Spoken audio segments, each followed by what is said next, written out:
Lovers of freedom all over the world, I greet you. I appreciate you standing to this point. It is a show of your determination. Please just join me. Let me not take your time. Join me. Let's go straight into seeing what some legal luminaries are talking about Nigerian judicial system. They have come out very bold to look straight to the judiciary of Nigerian states and say no. There is an absolute decadence in the Nigerian judicial system, and that this judicial system is a place that is supposed to be the last hope of the common man. We have been able to talk about the failure of the state. We have been able to talk about the terroristic status of that zoological republic. We have been able to talk about issue of insecurity. So we are proving different things. These are clips that a lot of us Biafrans will be referring to in the time of demand, because as we declare the sovereign state of Biafra come 2nd December 2024, we are going to need some legal backups. We are going to be citing a lot of issues. So whatever you have about this state that has decided to collapse, so you bring it forward. Now we are going to see from the Barrister Enyebet Enefio's lenses. So let us follow him as he tell us the extent of the decadence. Remember, he is here to look into the validatory speech from the Nigerian outgoing Chief Justice of the Federation, and now the person talking about the person that is coming in. They are discussing, or he is discussing with Dr. Abati of Arise TV, as they are trying to see if there is anything that the incoming the one that have been appointed to serve as an interim placeholder, CJN, until she is finally confirmed. So Mrs. Kekere now has been put on the dissecting table by Abati himself. Now Abati is trying to remind Enyebet, you are expecting this woman to purge the extreme corruption you and I know that is already in the judiciary. You are expecting her to do miracle. You are expecting this woman to do signs and wonders, to undo a lot of things that have been done, which is affecting every facet of the Nigerian national life. Now this Dr. Abati is reminding Enyebet, before you expect much from her, you should also try to look into her past. So that's almost all of democracy that you have heard in the past 12 years in the Nigerian state, that this woman is almost peridelictor in almost 90% to 95% of all the democracy, all the denial of justice, all the judgments that make even judiciary to make law itself weep, that make mother justice to weep. That this woman in the Nigerian state, that this woman has been part and parcel of all the things that you know as judicial decadence, as moral decadence, as humiliation of law, of democracy you have ever heard. You always heard for the past 12 years in the Nigerian state. So that this woman has always been part. So why you are expecting this woman to be the one to redeem the already destroyed Nigerian judiciary? That's he don't want to say anything, but it will be fine he flashed in your memory a very few, one or two cases that she was part of adjudicating in, and he made bold to remind him of the Osun State, where the Adeleke, now who got finally made to be the current governor, the Adeleke family, the Senate, dancing senator, how he was ousted, how Wike, against all odds, was returned against the people's will, how the Imo State, the obvious, the mother of it all, was carried out, and lots more. Then a neighbor on his own part was able to recount the extent of, in fact, the extrajudicial, buying the judgment that comes from left, right, and center, the conflicting judgment, the violation, the negligence, where the judiciary, the court of competent jurisdiction supposedly will issue a judgment, and it will be countered by DSS, just like our Supreme Leader Nnamdi Kanu is witnessing. He also talked about the issue of arresting, extrajudicial arresting. He mentioned a lot of issues that makes for total judicial collapse. And guess what? Any society where there is no judicial confidence, that society is gone. It's a goner. Where the common man have no hope on the judicial system, which is the commonest, the thing that gives, the only institution that assures them of hope. Where the judiciary has been over politicized, where the judiciary cannot stand on their own. This is all that Barrister Nyebiet, in the assistance of Dr. Abati, have been able to give. So I implore you to listen with unbiased mind, see this and save it. Save it. Listen, enjoy it, but while enjoying it, be articulate, save the information, because it will be useful to Biafrans maybe by 2025, where there will be a lot of international ICC legal tussle between Nigeria and Biafra. And this you must remember, that Biafran Defense Council will be able to relate to all of these issues of a statehood that has been seen obviously as failure in the Nigerian state. So these things must be pointed at, must be referenced in order to totally floor the Electoral Republic, and then get us placed, highly placed in the affairs of things in the International Committee of States. So let us join him now as he takes us into this a little distant lecture or excursion, intellectual and legal excursion. Thank you. I remain Akpan Asokwo, and don't touch that dial. Make sure you are subscribed to this channel if you have not subscribed before, and if you have subscribed before and have not clicked on the notification key, please do so. Yes, and as you are clicking on that notification, make sure you are liking this video.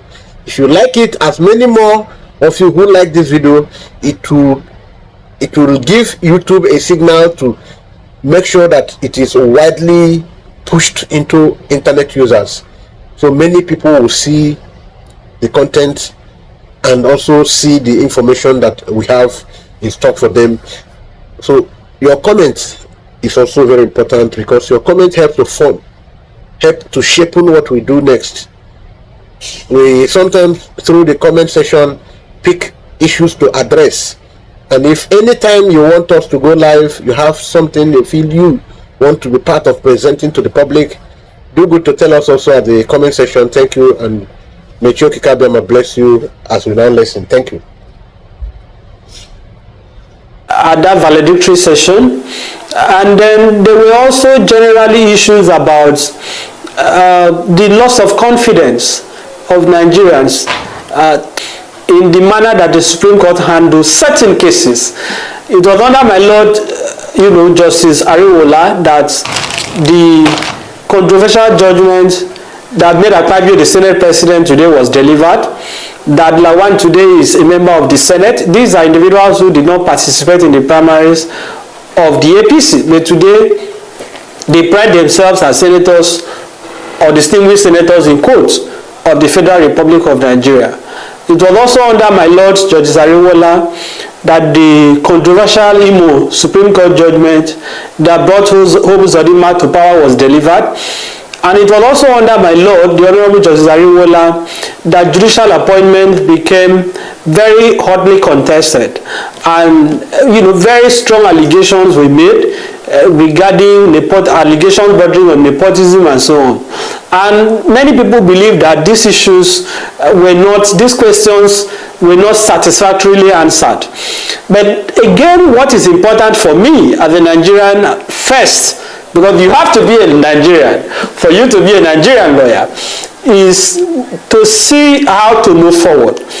I listened to the comments of my Lord, the Honorable Justice Kekereku, the acting CJN, who in making a speech after she was sworn in as acting Chief Justice of Nigeria by the President, my Lord indicated that the priorities of my Lord's leadership, one of it would be to restore public confidence in the judiciary.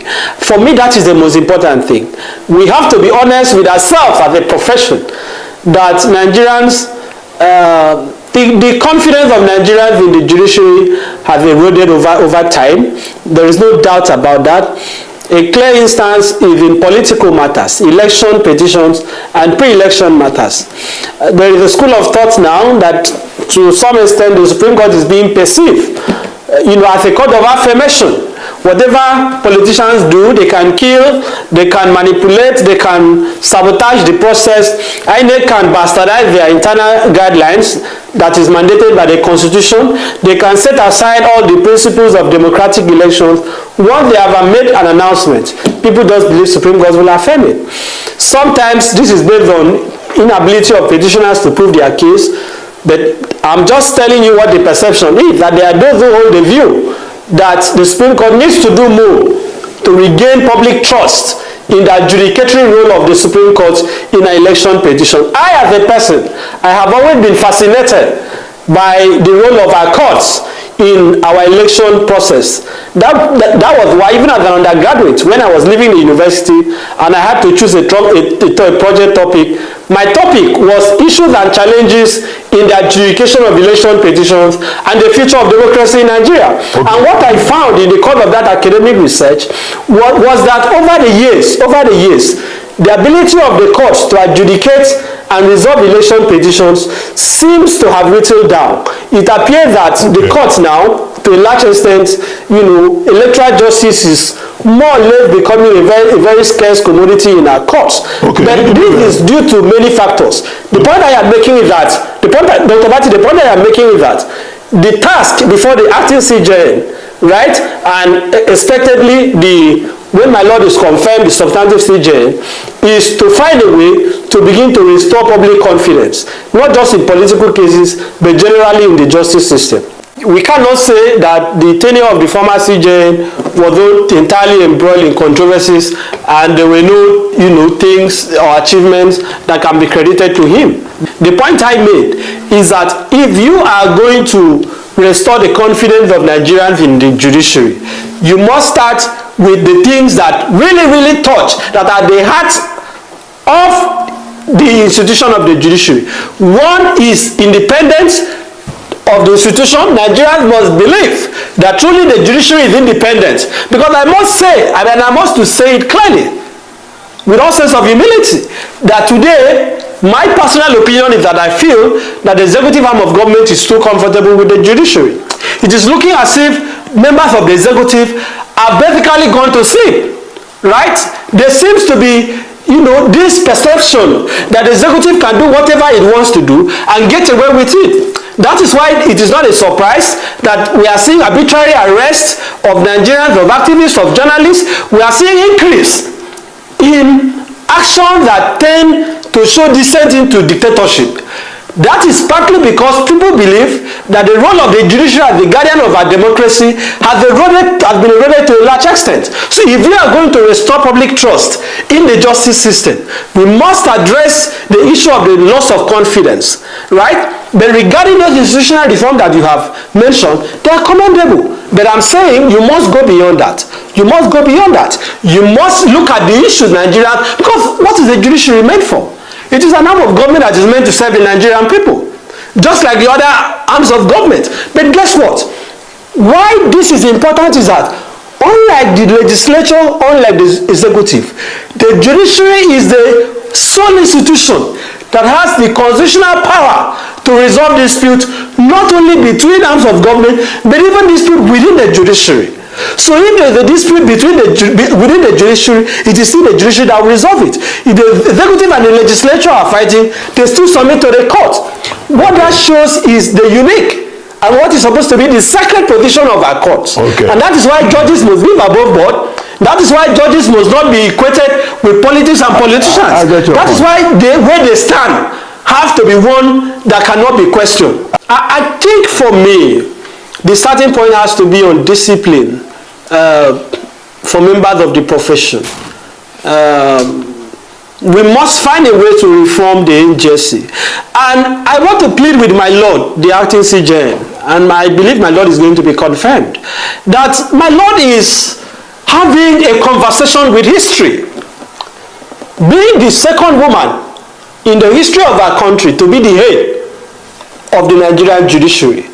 When the retired Honorable Justice Mariam Mokhtar was CJN, Nigerians saw, if you ask legal practitioners, they will tell you that that was one of the best judicial tenures. That was one of the best dispensations of the Chief Justice of Nigeria. So the first time we had a female CJN, the judiciary to a large extent was highly respected. My Lord Justice Mariam Mokhtar excelled, and many of us had cause to commend her for her courage, for her discipline. So what I am saying is that this is a unique opportunity for my Lord not only to speak in having this conversation with history, not only to speak to the date of her swearing in, to the date of her assumption of office, but also to the date that my Lord will retire. Because the day is going to come, Dr. Bati, that a valedictory session will be held for my Lord, the Honorable Justice Kekereko. And the same manner we are reviewing the legacy and the tenure of my Lord, the retired CJN Ariwola today, is the same way that we are going to review, that Nigerians will review, that history will review the tenure of my Lord, Honorable Justice Kekereko. So my Lord must have the courage, and I pray for my Lord to have the courage to reform the judiciary. Because courage is required. So much water has gone under the bridge. There is so much problem with the institution. And you cannot solve a problem that you have not identified. You cannot solve a problem that you are not ready to admit that it exists. My Lord must start with discipline. Dr. Bati, you are aware.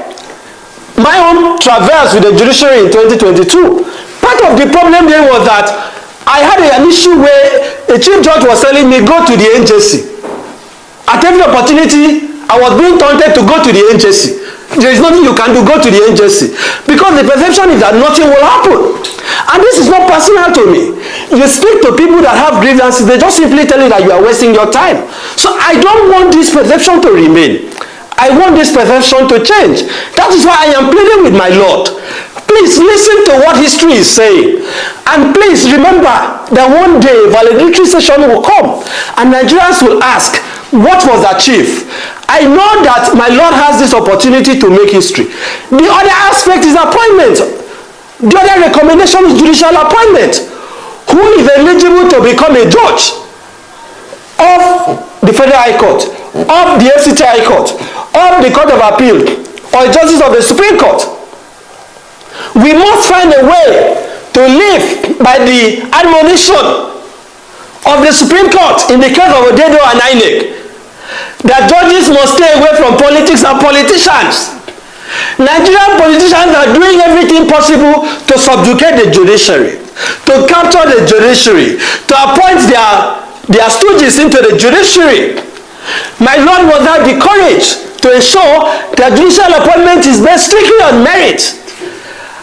This perception that it is hereditary, you must be related to somebody in the bench, or you must have a godfather, and we see even members of the bench talk about these things. I hope that my Lord will have the courage to reform the process of appointments. Let it become strictly merit-based. Let it be transparent.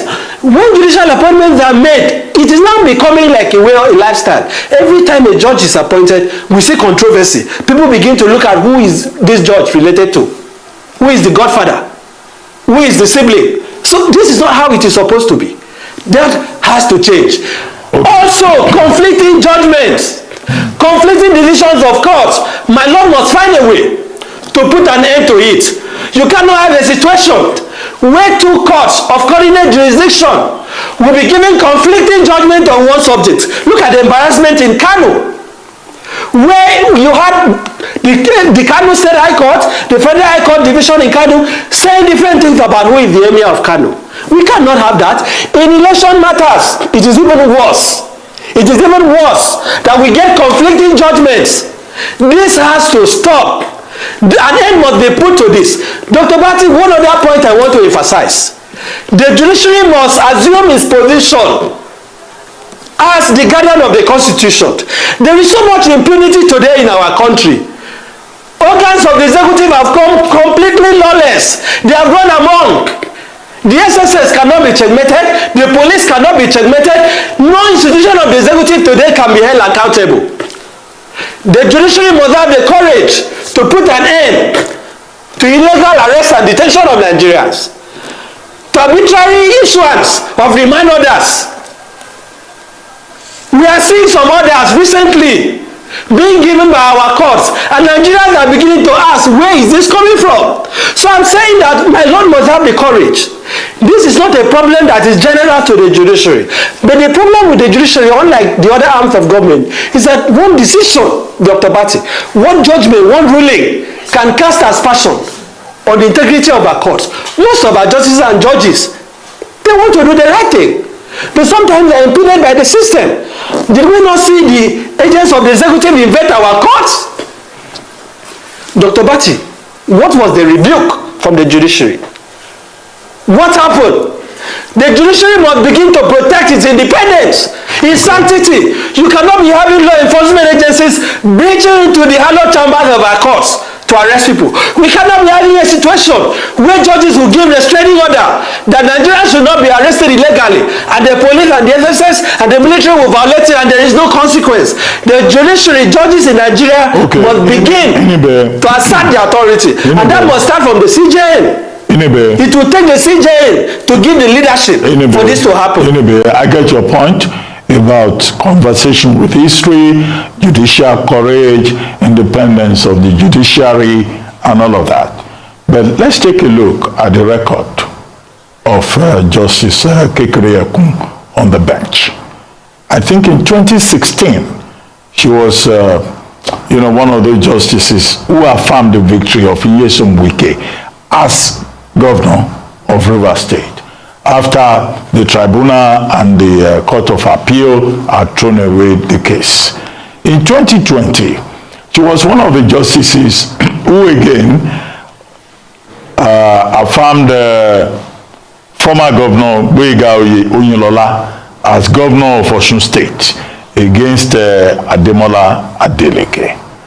In the case of Kogi State, APC James Faleke case, she was also one of the justices who kept Yahaya Bello in the position. And then in Imo, the Opuzodinma case, how number 4 became 1. She in fact read the lead judgment. Now, in the American jurisdiction, judges are, justices are assessed on the basis of their ideological leaning. So what does this tell you about what we should expect in terms of judicial independence? You use that phrase, and I throw it back at you. Dr. Batsi, I did not see so much of military regimes in Nigeria. I was still a bit young as a child, but I saw a bit of military, but I was much young. today, under a democratic dispensation, when I read law reports, when I see judgments of Supreme Court that were given under the military, today every student of law, year one law student, will tell you, oh, military governor of Lagos State and Odumeko Ojugu. What happened? The Supreme Court stood up to executive impunity. The Supreme Court looked the military in the eye and said, no, you cannot do it, and rebuked it.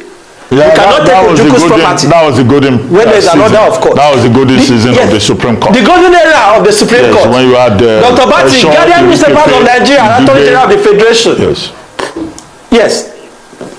Go ahead. Yes. Go ahead. The case of Guardian newspapers.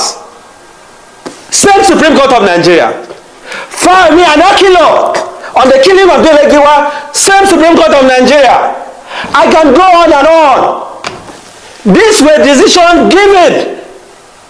Even when AK-47 was figuratively pointed at the justices, they still stood by their judicial oath. They dispensed justice without fear of favor, and to a large extent, they preserved the honor, the integrity, the independence of the judiciary. So more is expected under our supposed democratic or constitutional dispensation. What is the point? You remember I said that even as an undergraduate, I have always been fascinated by our electoral jurisprudence. But I did extensive research. I had to review so many judgments of the Supreme Court on election petitions. And I realized that today, Dr. Bati, I am forced to tell you, I just have to confess to you, it is very hard, if not impossible, for a petitioner to have his case proven in our courts. No matter how fraudulent, no matter how violent, no matter how sinister, no matter how lawless INEC or the politicians or the political parties are, it appears that the jurisprudence today favors that once declaration is made by INEC, that is the end of the matter, because of precedents.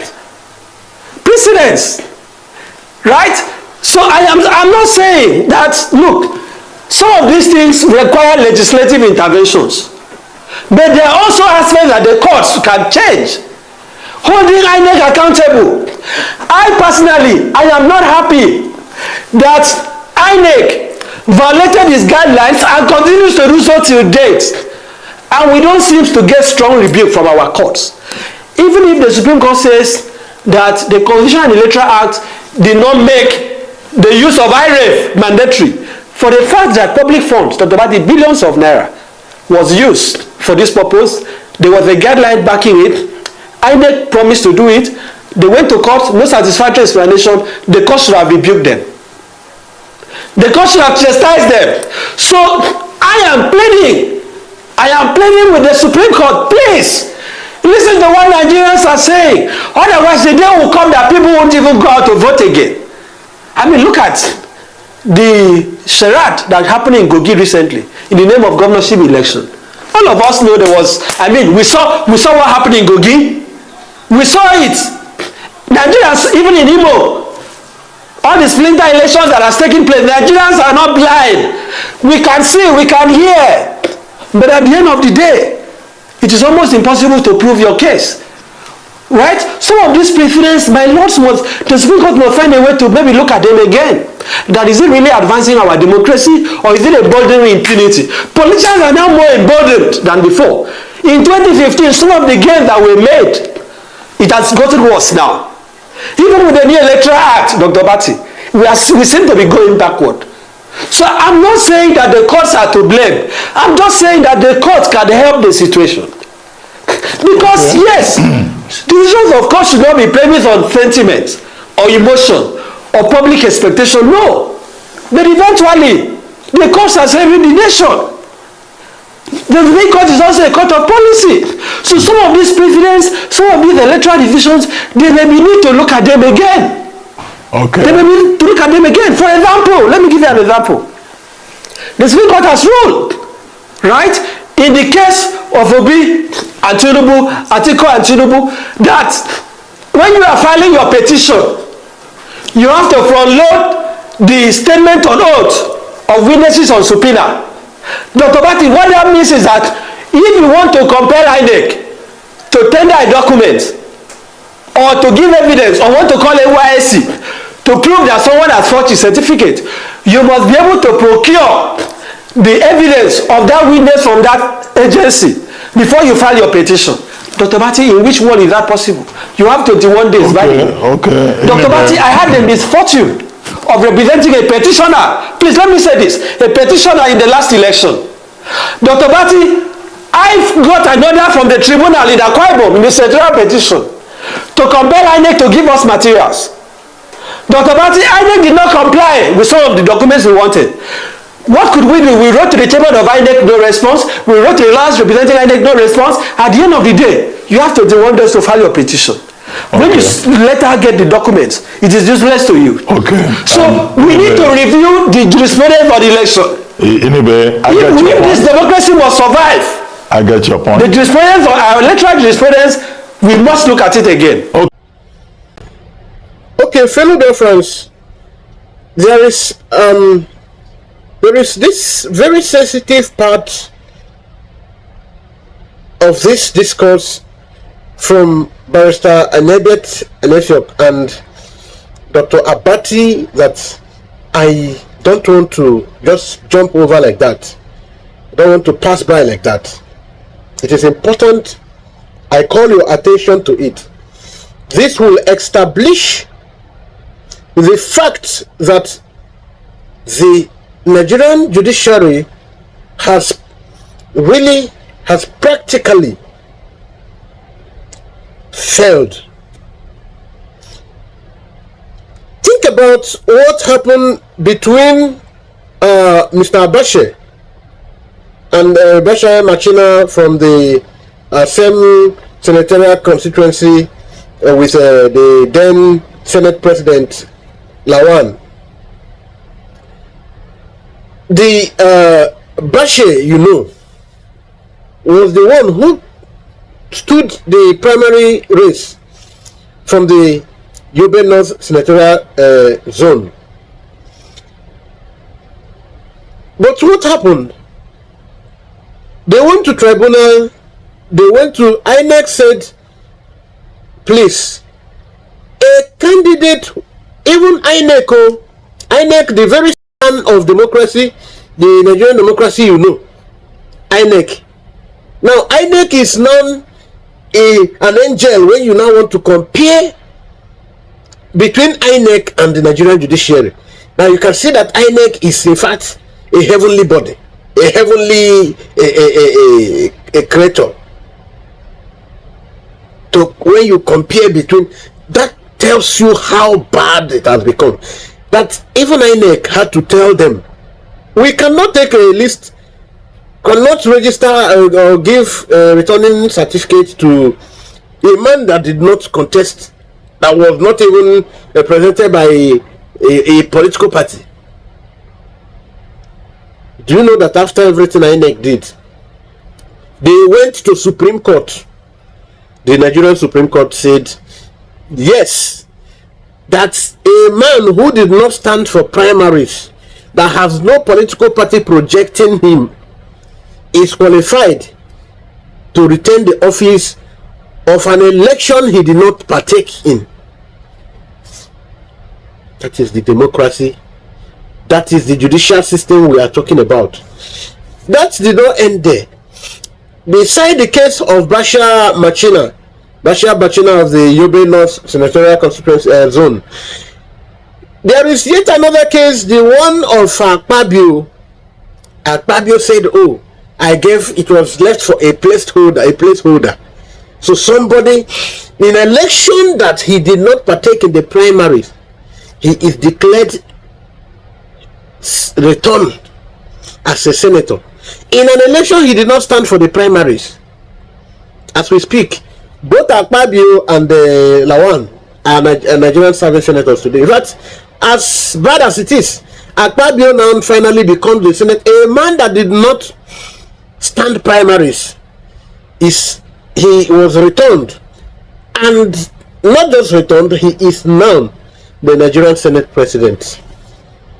There was no shame. There's no shame at all. Even this judiciary that did the manipulation for him did not tell him, Oga, since you are not standing with two legs, We did manipulation for you. We maneuver things against other people who were supposed to be given justice. We maneuver, and you are still coming out to be Nigeria's Senate president, so that the world will know that you are not afraid of the impunity type of democracy from you guys.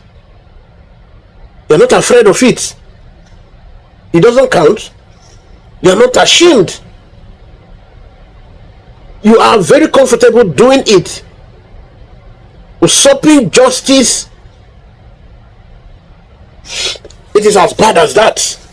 The other person that tried it and it did not work, the guy from Ebonyi State, Dave Umahi, and the guy that was holding the place, they refused to relinquish that because, okay, you did not partake in the primaries.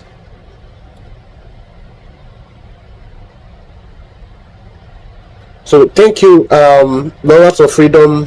I have been always hammering on this friend that gave us this platform. He's a heart of gold from Benue, my friend.